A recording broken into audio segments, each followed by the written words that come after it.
Hello everyone, આજે આપણે બનાવવાના છીએ પાણીપુરીના બે સૌથી ખાસ હીરો, એકદમ ઝણઝણતું ખાટું મીઠું અને તીખું પાણી અને એની સાથે મસ્ત મજાનો બટેટાનો અને ચણાનો મસાલો. પણ આજનો મસાલો સામાન્ય નથી, કારણ કે ચણા અને બટેટાની સાથે હું ફણગાવેલા મગ પણ ઉમેરવાની છું. એનાથી એનો સ્વાદ પણ સરસ આવે છે અને રેસીપી થોડી હેલ્ધી પણ બની જાય છે.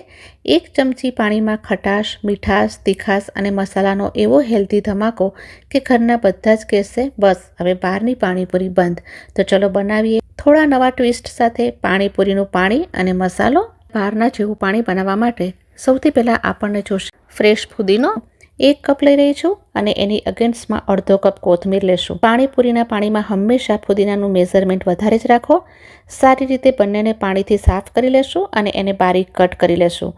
તો પહેલાં હું ફુદીનાને બારીક કટ કરીને લઈને આવી એને ગ્રાઇન્ડિંગ જારમાં એડ કરીશ અને પછી એડ કરશું બારીક સમારેલી કોથમીર. હવે એમાં જશે સ્પાઇસી 4 થી 5 લીલા મરચાં અથવા તમે જેટલી તીખાશ ખાતા હોય એ પ્રમાણે. 1 થી 1.5 ઇંચ આદુના ટુકડા લેશું. સ્વાદના પ્રમાણે મીઠું એડ કરશું અને 3 મોટી ચમચી લીંબુનો જ્યુસ એડ કરશું. થોડુંક પાણી નાખીને એને ગ્રાઇન્ડ કરી લેશું. તો આ રીતે પેસ્ટ આપણને મળશે. હવે એમાં જરૂરિયાત પ્રમાણે પાણી એડ કરશું. આ પેસ્ટને તમે ગાળવા માંગતા હો તો ગાળીને પણ લઈ શકો છો, પણ હું નથી ગાળી રહી. હવે એમાં એડ કરશું 1 ટીસ્પૂન જેટલો સંચળ પાવડર. મિક્સ કરી લેશું અને એમાં હવે એક સિક્રેટ મસાલો એડ કરશું, પાણીપુરીનો મસાલો. તમે કોઈ પણ બ્રાન્ડનો યુઝ કરી શકો છો. પછી આમાં તમારે કોઈ પણ બીજા મસાલા એડ નહીં કરવા પડે. અને 3 લીંબુની સ્લાઇસ એડ કરીશ. તમે આ રીતે જરૂરથી પાણી બનાવજો. અને હવે એને સાઈડ પર કરી લઈએ અને બનાવીએ ક્વિક ગળ્યું પાણી.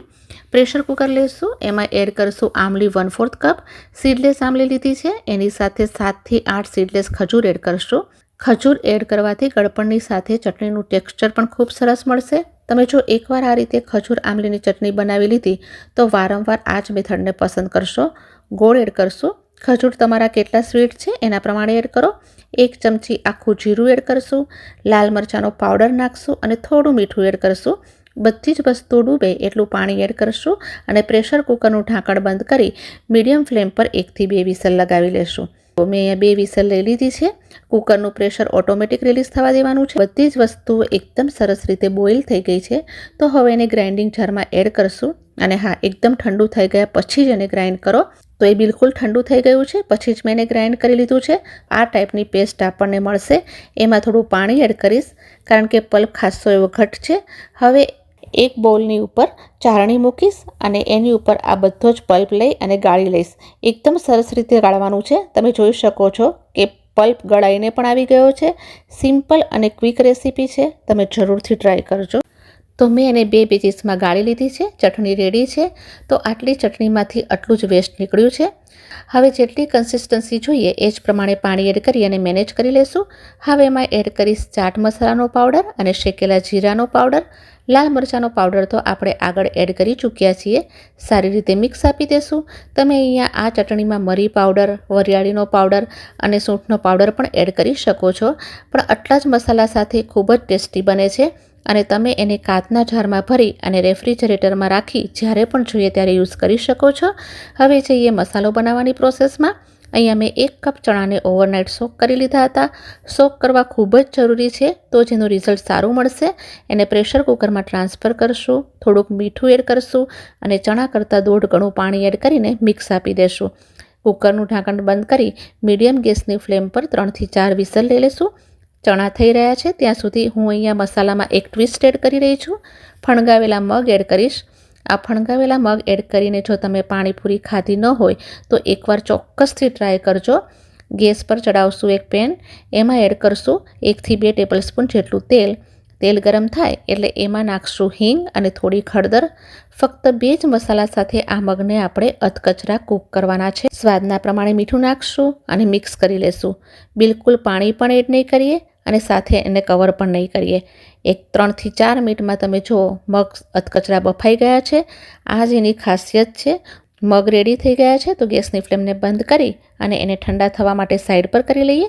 હવે અહીંયા ચણા પણ આપણા બફાઈ ગયા છે. જેટલા જોઈએ એટલા એક બાઉલમાં લઈ લેશું. મેં અહીંયા 3 બટેટાને બાફીને લીધા છે. એને પણ હાથેથી મેશ કરી લેશું. એના ટુકડા નથી કરવાના. આ રીતે મેશ કરશું. સ્વાદના અનુસાર મીઠું એડ કરશું. ચીલી ફ્લેક્સ નાખશું. ખૂંચાવાળા લાલ મરચાંને પાણીમાં પલાળી એની પેસ્ટ યુઝ કરે છે, પણ હું એની જગ્યાએ ચીલી ફ્લેક્સ એડ કરી રહી છું. પાણીપુરીનો રેડીમેડ મસાલો એડ કરશું. તમે ધાણા જીરુંનો પાવડર પણ નાખી શકો છો. થોડા કલર માટે લાલ મરચાંનો પાવડર અને કોથમીર સ્પ્રિંકલ કરશું. હવે જે કોથમીર પુદીનાનું પાણી હતું એ 2 થી 3 ચમચી એડ કરશું અને 2 પાણીપુરીની પૂરી ક્રશ કરીને નાખશું. બધી જ વસ્તુઓને મિક્સ કરી લેશું. તો અહીંયા આપણો ચણા બટેટાનો મસાલો રેડી થઈ ગયો છે. હવે પાણીપુરીને એસેમ્બલ કરતાં પહેલાં તીખા પાણીમાં થોડી ગળી ચટણી એડ કરીને ટેસ્ટને બેલેન્સ કરી લેશું અને સૌથી ઇમ્પોર્ટન્ટ વસ્તુ મસાલા બુંદીને પણ એડ કરશું. મિક્સ કરી લેશું એકવાર ફરીથી. બસ તમે આ રીતે મસાલો અને પાણી બનાવશો તો જો તમે બહારની પાણીપુરી ખાવાનું બંધ કરી દેશો, એટલી ટેસ્ટી બને છે. અહીંયા હું રેડીમેડ પૂરી લઈ રહી છું. તો પહેલાં પૂરીને લેશું. એમાં પહેલાં ચણા અને બટેટાનો મસાલો એડ કરશું, પછી મગને એડ કરશું અને આ રીતે પાણીમાં પૂરીને ડૂબકી લગાવશું. આ રીતે પાણી બનાવશો તો એક જ પાણીમાંથી તમને બધો સ્વાદ મળી જશે.